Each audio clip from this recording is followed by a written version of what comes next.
Have you ever seen this flag? Most Americans haven't. It's the American civil flag, a symbol of peace that flew over public buildings before the Civil War. Today, it represents a forgotten truth, a truth hidden from most citizens. This essay will explore this hidden history and unveil the truth about America's forgotten flag and identity. We will delve into the complex world of government, citizenship, and legal frameworks that have shaped our nation. Our journey begins with a simple question: what does it mean to be an American?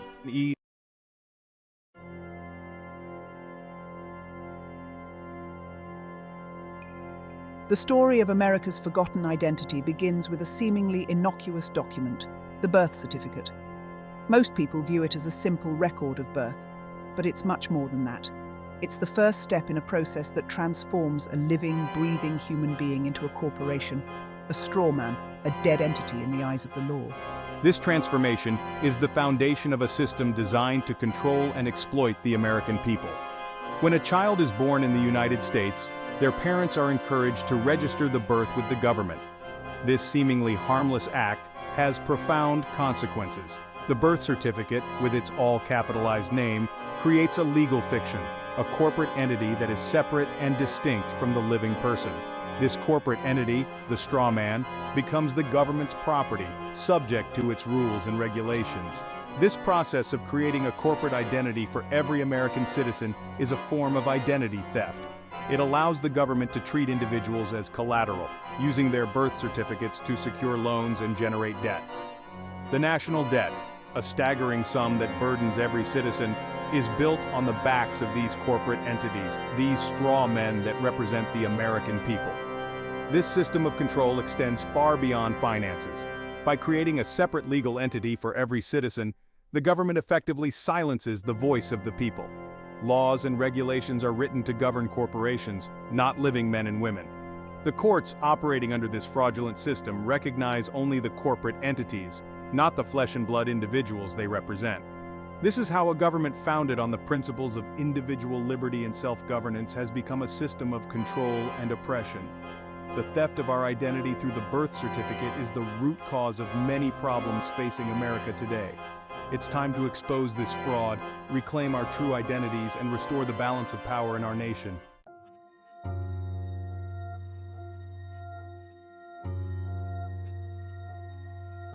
The founding fathers of the United States envisioned a government that served the people, a government that derived its just powers from the consent of the governed.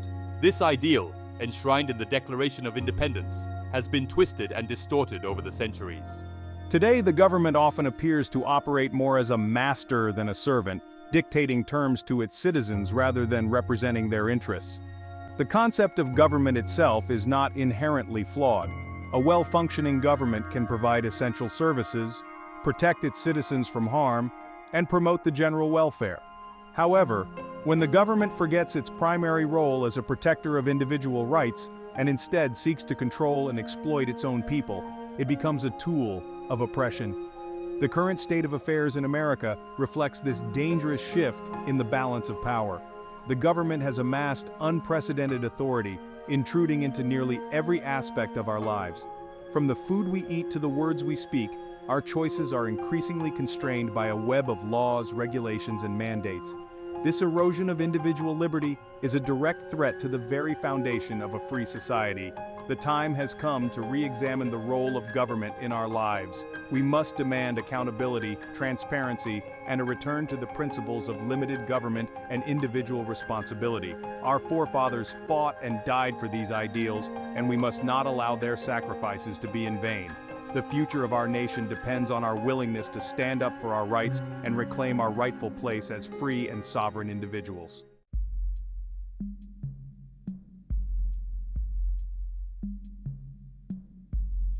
The concept of citizenship is often taken for granted, a seemingly simple matter of birthright or naturalization. However, in the United States, there exists a hidden dichotomy, a division between two distinct forms of citizenship, U.S. citizen and American national.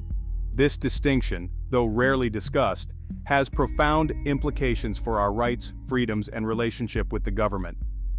A U.S. citizen, as defined by the current legal framework, is essentially a subject of the federal government, residing in the District of Columbia or one of its territories. This form of citizenship comes with a long list of obligations, including paying taxes, adhering to federal regulations, and serving in the military if called upon. While U.S. citizens are afforded certain protections under the Constitution, these rights are often limited and subject to interpretation by the government itself. American nationals, on the other hand, represent a different category altogether. They are the inheritors of the original American spirit, the descendants of those who fought for independence and established a nation based on individual liberty and self-governance. Their rights are not granted by the government but are considered inherent and inalienable. The distinction between these two forms of citizenship is crucial to understanding the current state of affairs in America. The vast majority of Americans are unaware of this duality, mistakenly believing that they are both U.S. citizens and American nationals. This ignorance has allowed the government to operate with impunity, imposing its will upon a population that is largely unaware of its true legal standing. It is imperative that Americans awaken to this reality and reclaim their rightful status as sovereign individuals. By understanding the difference between U.S. citizens and American nationals, we can begin to address the challenges facing our nation today.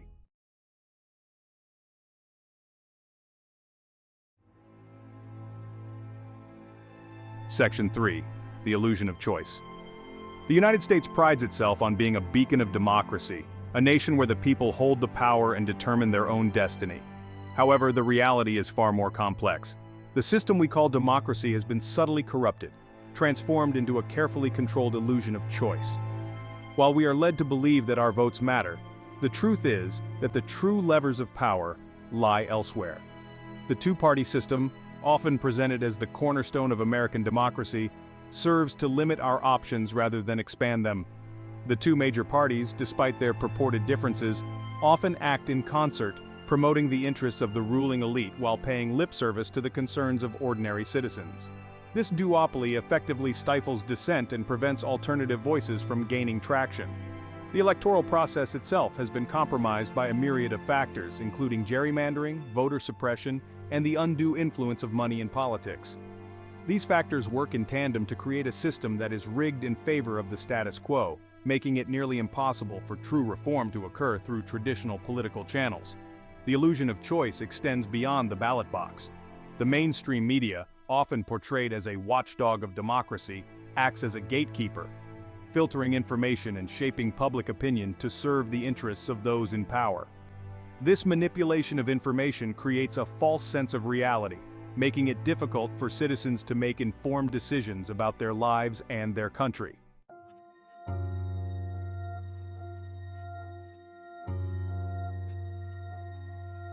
Section 4. The Price of Ignorance. The erosion of our freedoms and the rise of an increasingly authoritarian government did not happen overnight. It has been a gradual process, a slow and insidious creep that has gone largely unnoticed by the majority of Americans. Historian. This ignorance of our own history, our own legal system, and our own rights has come at a steep price.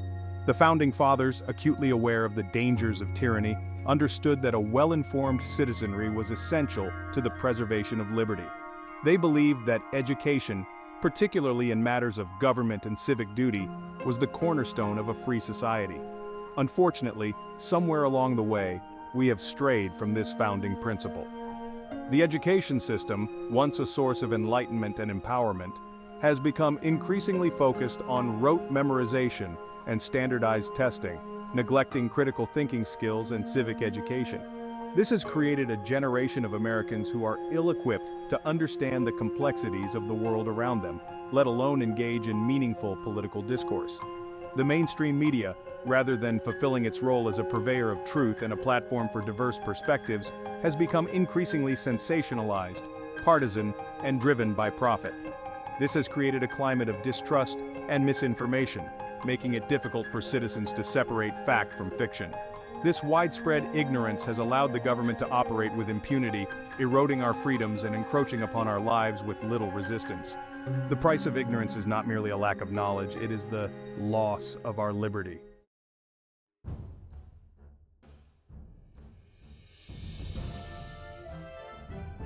Section 5. Reclaiming Our Birthright. The challenges facing our nation are daunting, but they are not insurmountable. The first step towards reclaiming our birthright as free and sovereign individuals is to awaken from our slumber, to shed the shackles of ignorance, and to embrace the responsibility that comes with citizenship in a free society. Ted, we must educate ourselves about our own history, our own legal system, and our own rights. We must learn to think critically, to question authority, and to engage in civil discourse with our fellow citizens. Vicky, we must demand transparency and accountability from our elected officials and hold them responsible for their actions. We must support independent media outlets and journalists who are committed to truth-telling and investigative journalism. We must be willing to listen to dissenting voices and to engage in respectful dialogue with those who hold different views. The path to restoring our republic will not be easy. It will require courage, determination, and a steadfast commitment to the principles of liberty and justice for all. But the stakes are too high to remain silent. The future of our nation, and indeed the future of freedom itself, depends on our willingness to stand up, speak out, and reclaim our rightful place as free and sovereign individuals.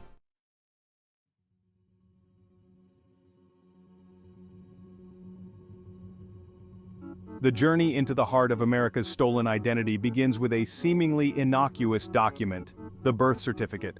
This piece of paper, often tucked away in a drawer and rarely considered after childhood, holds the key to understanding the legal sleight of hand that has been perpetrated against the American people. It's not merely a record of birth. It's the foundation of a system designed to transform living, breathing individuals into corporate entities. The process begins with the registration of a child's birth. Parents, often unaware of the legal ramifications, eagerly sign their child's name onto a document that will follow them throughout their lives. What they may not realize is that by doing so, they are unwittingly creating a separate legal entity, a straw man, that will be used to represent their child in all future interactions with the government.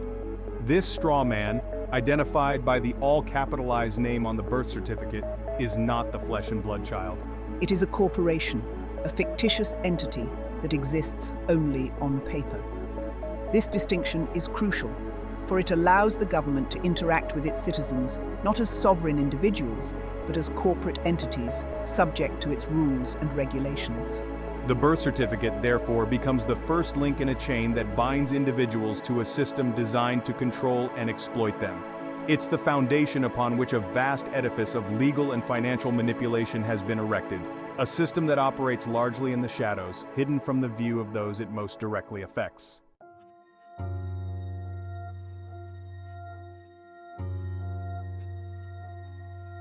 The creation of the straw man through the birth certificate is just the first step in a lifelong process of legal and financial manipulation. From the moment a child is born, they are entered into a system that views them not as individuals with inherent rights, but as assets to be managed and exploited. This transformation from human being to corporate entity is subtle, often invisible to the untrained eye, but its consequences are far-reaching. One of the most significant implications of this legal fiction is the way in which it affects our relationship with money. The straw man, as a corporate entity, can hold debt and own property. This may seem like a minor detail, but it has profound implications for our financial lives. When we sign financial documents such as loans or mortgages, we are often led to believe that we are signing in our own names. However, because we have been conditioned to identify ourselves with the straw man represented by our birth certificates, we are actually signing as corporate entities.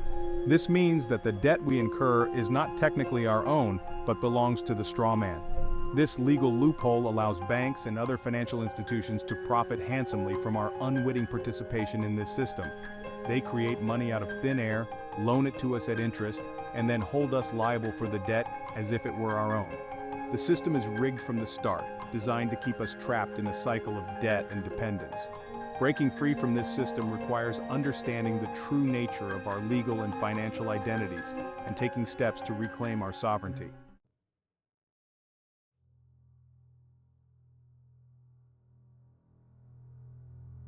The creation of the straw man corporation at birth is not merely a matter of legal semantics, it has profound financial implications as well. Unbeknownst to most Americans, a secret trust account is established in their name at the moment of their birth. This trust, known as the Cestui Que Vie trust, is not some fringe theory. Its roots can be traced back centuries to English common law. The Cestui Que Vie Trust was originally created to manage the estates of missing persons, particularly those lost at sea. The idea was to hold the assets of the missing person in trust until they could be located or declared legally dead. However, over time, the concept of the Cestui Que Vie Trust has been twisted and distorted, used as a tool to financially enslave unsuspecting individuals. When a child is born and their birth is registered, they are considered lost at sea in the eyes of this system. The government, acting as trustee, takes control of the child's estate, which includes their future earnings potential and any inheritance they may be entitled to.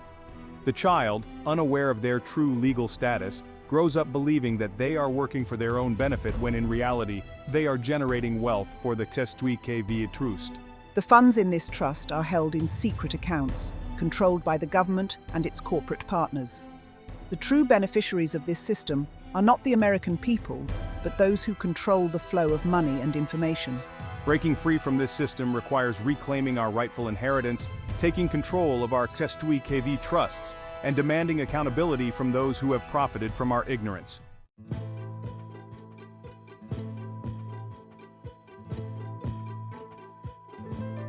Section 4. A world of straw men.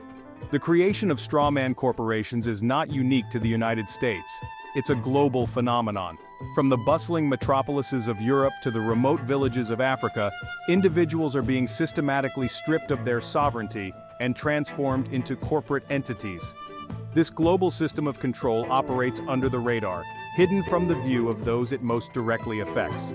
The mechanisms may vary from country to country, but the underlying principles remain the same.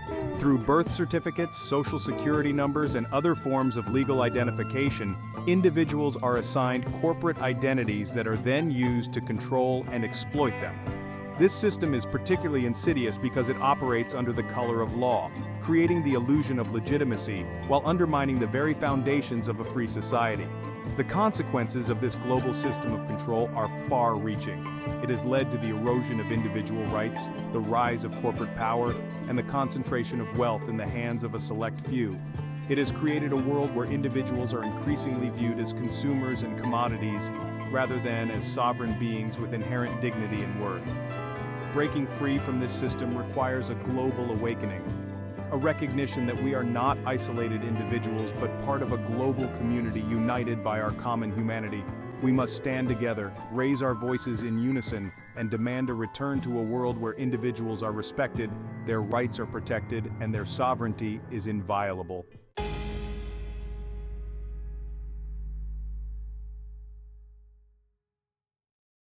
Section 5. The color of law, a legal charade.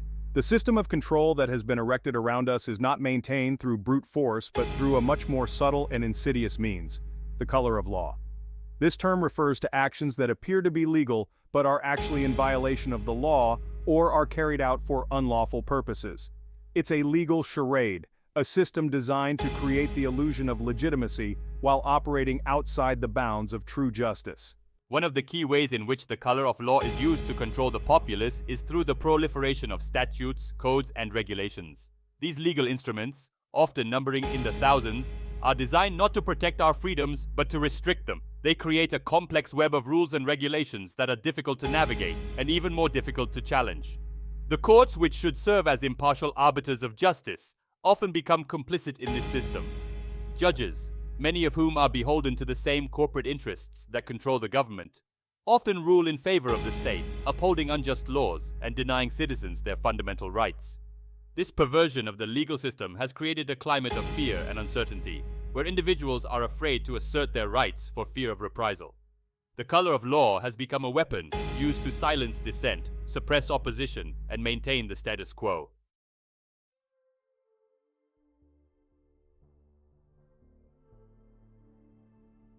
Section 6. Breaking free from the matrix. Escaping the matrix of legal and financial manipulation that surrounds us is not an easy feat. It requires a fundamental shift in perspective, a willingness to question everything we thought we knew about the world, and a commitment to reclaiming our sovereignty.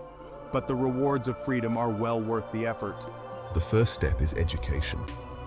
We must educate ourselves about the true nature of the system we live in, the history that led us here, and the legal mechanisms that are used to control us. There are a wealth of resources available to those who seek the truth, from books and articles to documentaries and online forums. Once we understand the nature of the problem, we can begin to explore solutions. One powerful tool at our disposal is the common law. Unlike statutory law, which is created by the government, common law is based on custom, tradition, and the principles of natural justice. It recognizes the inherent rights of individuals and provides a framework for holding those in power accountable. Another important step is to reclaim our financial sovereignty. This means understanding the true nature of money, exploring alternative currencies, and taking steps to break free from the debt-based monetary system that keeps us enslaved. It means learning about the Cestui Que Vie trust and taking steps to reclaim our rightful inheritance. Breaking free from the matrix is not a solitary pursuit.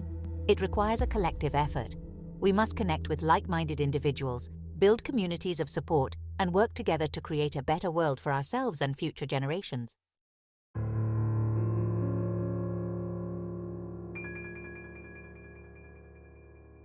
To truly understand how America's government has been hijacked and its people enslaved, we must delve into the murky world of legal trickery and financial manipulation. It's a story of deception on a grand scale.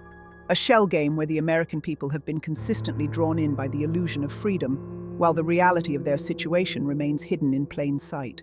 The key to this deception lies in the way in which the United States government has been structured. Through a series of legal maneuvers, the original republic, founded on the principles of individual liberty and limited government, has been slowly and stealthily replaced with a corporate entity that answers not to the people, but to a select few. This corporate entity, operating under the guise of the United States government, has been granted vast powers over the lives of American citizens. It controls the money supply, dictates the laws, and wields the power of the military and police forces. Yet despite its immense power, this corporate entity operates largely in the shadows, its true nature hidden from the view of most Americans. The result is a system where the American people believe they are free, but in reality, they are bound by a web of legal and financial obligations that they may not even be aware of. This is the essence of the Great American Shell Game, a system designed to keep the people distracted and disempowered, while those in control continue to amass wealth and power.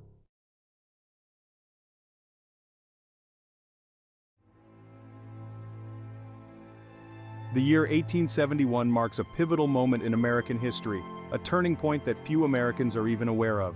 It was in this year that Congress passed an act that would forever alter the course of the nation, an act that set in motion the events that have led to the current state of affairs. This act, deceptively titled An Act to Provide a Government for the District of Columbia, did far more than simply establish a municipal government for the nation's capital. It created a separate and distinct corporate entity known as the United States, a corporation that exists to this day. This new corporate entity, operating under the same name as the original republic, was granted sweeping powers, including the ability to create its own laws, collect taxes, and enter into treaties.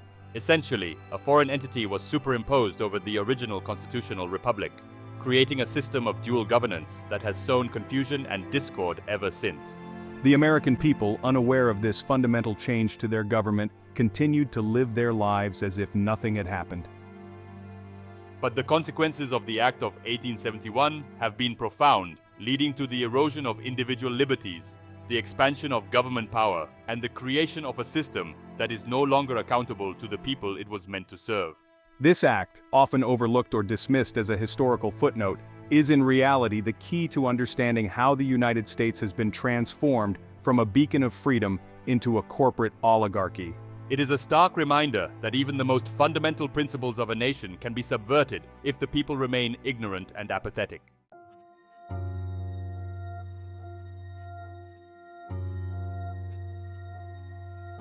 The Act of 1871 didn't just create a separate corporate entity at the federal level, it also laid the groundwork for the transformation of the individual states into corporate entities as well.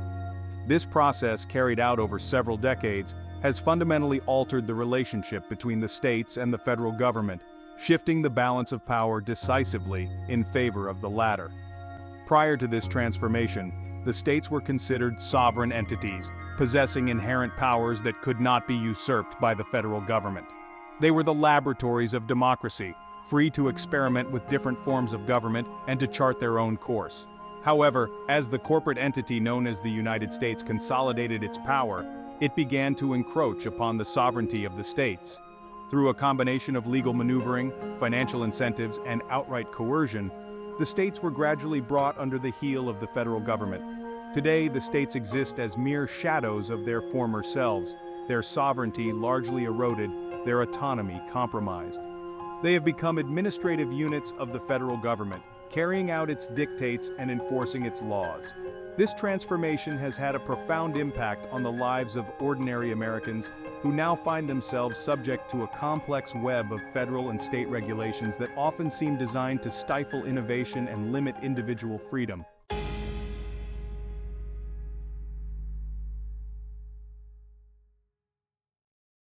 Section 4. The illusion of authority.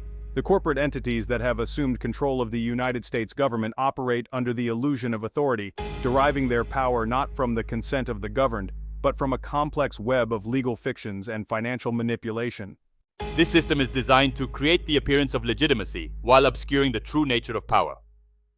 One of the key ways in which this illusion is maintained is through the use of legal language. Statutes, codes, and regulations are written in dense, arcane language that is difficult for ordinary citizens to understand. This legal jargon serves as a barrier, preventing people from accessing and understanding the laws that govern their lives. The courts, which should serve as impartial arbiters of justice, often become complicit in this system. Judges, many of whom are beholden to the same corporate interests that control the government, often rule in favor of the state, upholding unjust laws and denying citizens their fundamental rights. This perversion of the legal system has created a climate of fear and uncertainty, where individuals are afraid to assert their rights for fear of reprisal. The illusion of authority has become so pervasive that many people have come to accept it as the natural order of things, unaware that they possess the power to challenge and change the system.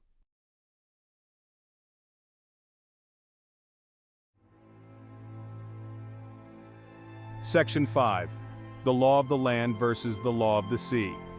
Central to the deception that has been perpetrated against the American people is the conflict between two distinct legal systems, the law of the land and the law of the sea. The former, rooted in common law and the principles of natural justice, recognizes the inherent rights of individuals and limits the power of government. The latter, derived from maritime law and the practice of commerce, views individuals as subjects and grants broad powers to those in control. The founding fathers of the United States were acutely aware of this distinction and took great pains to establish a government that operated under the law of the land. The Constitution, with its emphasis on individual rights and limited government, is a testament to their commitment to this principle. However, over time, the forces of corporate power have chipped away at this foundation, gradually replacing the law of the land with the law of the sea. This shift has been subtle, often invisible to the untrained eye, but its consequences have been profound. Under the law of the sea, individuals are treated as corporations, subject to a complex web of rules and regulations designed to control and exploit them. Their rights are no longer considered inherent, but are granted and revoked at the whim of the state. This fundamental shift in legal philosophy has paved the way for the erosion of freedoms and the rise of an increasingly authoritarian state.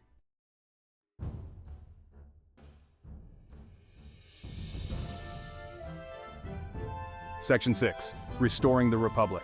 The challenges facing the United States are daunting, but they are not insurmountable.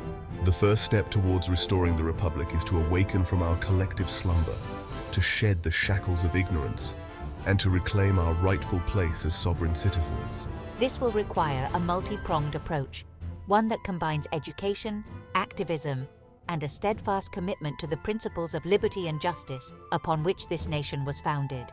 We must educate ourselves and our fellow citizens about the true nature of the system we live in, the history that led us here, and the legal mechanisms that are used to control us.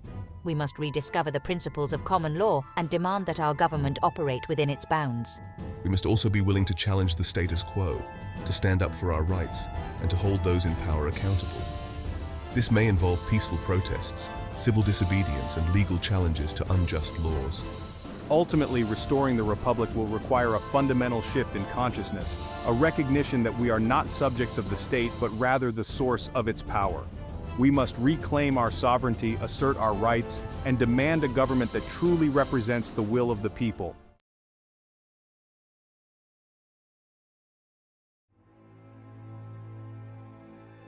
The story of America's journey from a fledgling republic to a corporate behemoth is inextricably linked to a history of conquest, both physical and ideological. From its very inception, the United States has been shaped by forces seeking to control its vast resources and steer its destiny. This history of conquest, often hidden from view or glossed over in official narratives, is essential to understanding the forces that have shaped the nation we know today. The arrival of European colonists on American soil marked the beginning of a centuries-long process of displacement, exploitation, and assimilation. Indigenous populations were decimated by disease, warfare, and forced removal from their ancestral lands. The survivors were often relegated to the margins of society, their cultures and traditions suppressed. The institution of slavery, a brutal system of forced labor that enriched a select few at the expense of millions, left an indelible stain on the American psyche. Though formally abolished in 1865, its legacy continues to haunt the nation, manifesting in systemic racism, economic inequality, and a deep-seated division among its people. These historical traumas have created a fertile ground for the seeds of corporate control to take root. A nation founded on conquest and exploitation is more susceptible to the allure of power and the seductive whisper of dominion over others.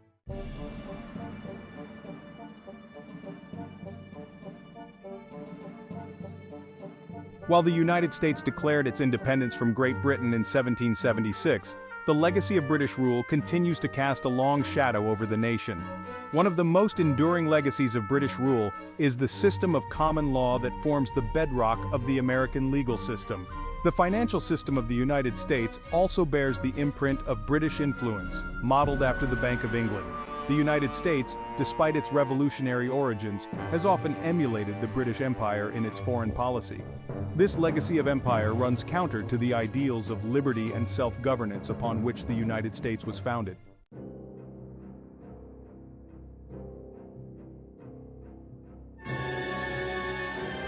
The influence of the Catholic Church, and particularly the Vatican, on the development of the United States is a complex and often overlooked aspect of American history. While the Founding Fathers were adamant about separating church and state, the Vatican's influence has nonetheless permeated American society. One of the primary avenues of the Vatican's influence has been through its vast network of religious orders, schools, and charities. These institutions have played a significant role in shaping American culture, education, and social norms. The Vatican's financial dealings have also had a profound impact on the United States, wielding considerable influence over banks, investment firms, and even governments.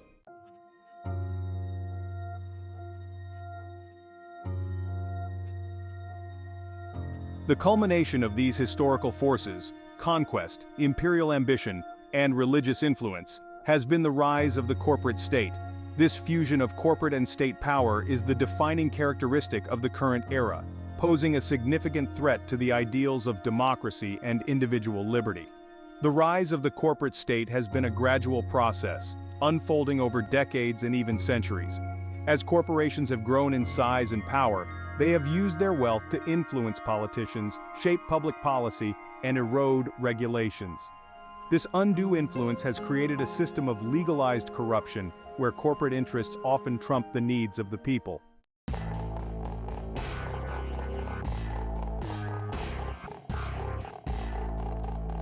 One of the most insidious tools used to maintain this system of control is the subversion of language.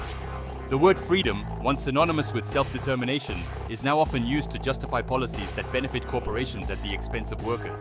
Similarly, the word democracy has been hijacked, with elections dominated by corporate money and special interests.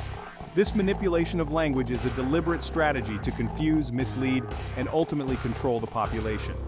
By stripping words of their true meaning, those in power can manipulate public perception and manufacture consent for policies that serve their own interests.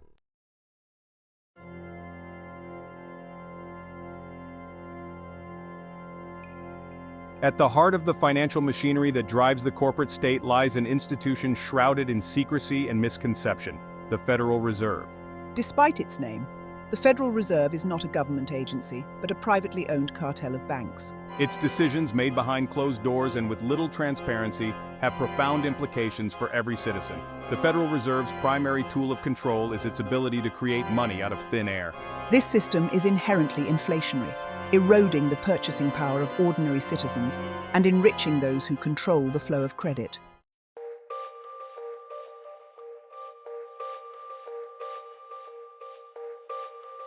The Federal Reserve's policies have created a culture of debt and deception, where the illusion of prosperity masks a growing chasm between the wealthy elite and the struggling masses. The American dream has become increasingly elusive for many, replaced by a treadmill of debt and financial insecurity. The housing bubble of the early 2000s, fueled by easy credit and predatory lending practices, is a prime example of this illusion. The stock market, driven more by speculation than by the actual performance of companies, has become increasingly detached from the real economy. This illusion of prosperity is further perpetuated by a consumer culture that encourages instant gratification and indebtedness.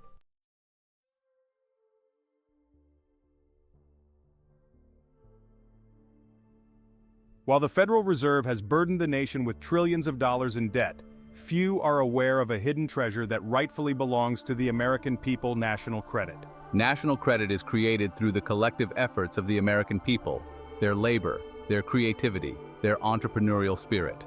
However, the current financial system has perverted the concept of national credit, transforming it from a public good into a tool of private enrichment. The Federal Reserve has effectively seized control of this vital resource, using it to fund wars and bail out corporations. This capture of national credit has led to the erosion of public services, the decay of infrastructure, and a growing sense of inequality and injustice.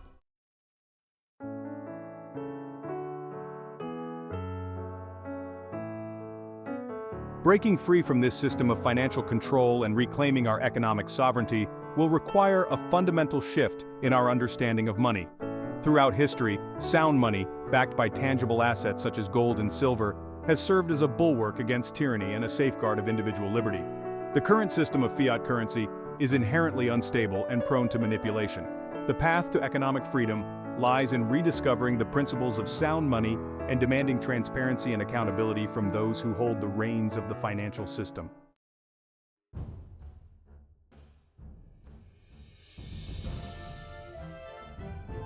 Breaking free from the shackles of debt is not simply an economic imperative, it's a moral imperative. It is a system designed to extract wealth from the many and funnel it to the few. The first step towards breaking the chains of debt is to educate ourselves and our communities about the true nature of the monetary system. We must also be willing to challenge the status quo, to question the authority of those who claim to hold the keys to economic prosperity. We are free and sovereign individuals, capable of creating a more just and equitable financial system that serves the needs of all, not just the few.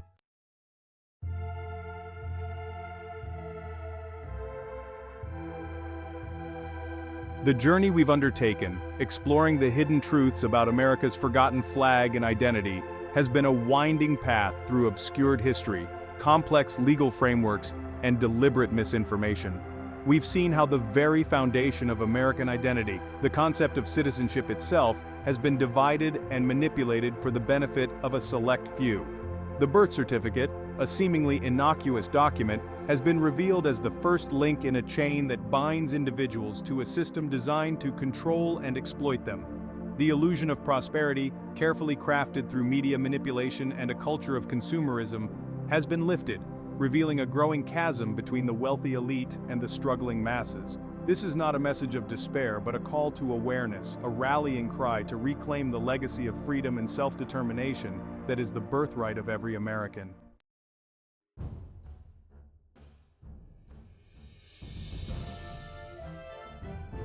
The challenges facing America today are significant, but they are not insurmountable. The first step towards reclaiming our birthright as free and sovereign individuals is to acknowledge the truth, however unsettling it may be. We must shed the shackles of ignorance, break free from the carefully constructed illusions that bind us, and embrace the responsibility that comes with citizenship in a free society. This awakening begins with education. We must educate ourselves and our communities about the true nature of the system we live in. The future of our nation, the very soul of America, depends on our willingness to stand up, speak out, and demand a return to the principles of liberty and justice for all.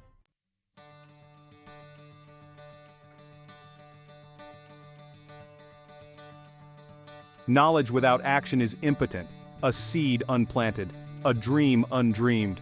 Understanding the depth of the deception, the intricate web of control that has been woven around us, is only the first step. The true power to reclaim our freedom lies in transforming knowledge into action, in translating awareness into concrete steps that challenge the status quo and demand a better future. This action can take many forms. It can be as simple as engaging in respectful dialogue with friends and family, sharing the information we've learned and planting seeds of awareness in the minds of those around us. It can involve supporting independent media outlets and journalists who are committed to truth-telling and investigative journalism, those who dare to challenge the narratives spun by those in power. Action can manifest in our communities, in our workplaces, and in our interactions with government. We can organize, advocate, and hold our elected officials accountable for their actions. We can support legislation that promotes transparency, protects individual liberties, and restores the balance of power to the people. The path to reclaiming our republic will not be easy. There will be setbacks, resistance, and attempts to silence those who dare to challenge the status quo. But the power of truth, combined with the unwavering spirit of a people determined to be free, is a force that cannot be ignored.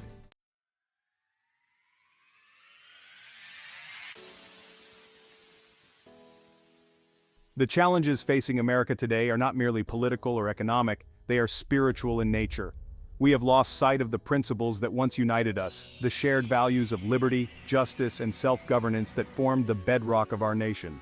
We have allowed ourselves to be divided by fear, greed, and the relentless pursuit of power.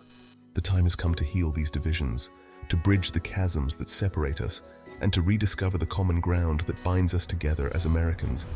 We must reject the politics of division and embrace the principles of unity, understanding that our strength lies not in our differences, but in our shared humanity. This is not a call to violence or revolution, but a call to reclaim our rightful place as citizens of a free and sovereign nation. It is a call to peaceful but persistent action, to engage in the great experiment of self-governance with renewed vigor and determination.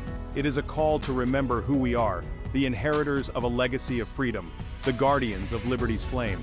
Let us answer this call with courage, with compassion, and with an unwavering belief in the promise of America.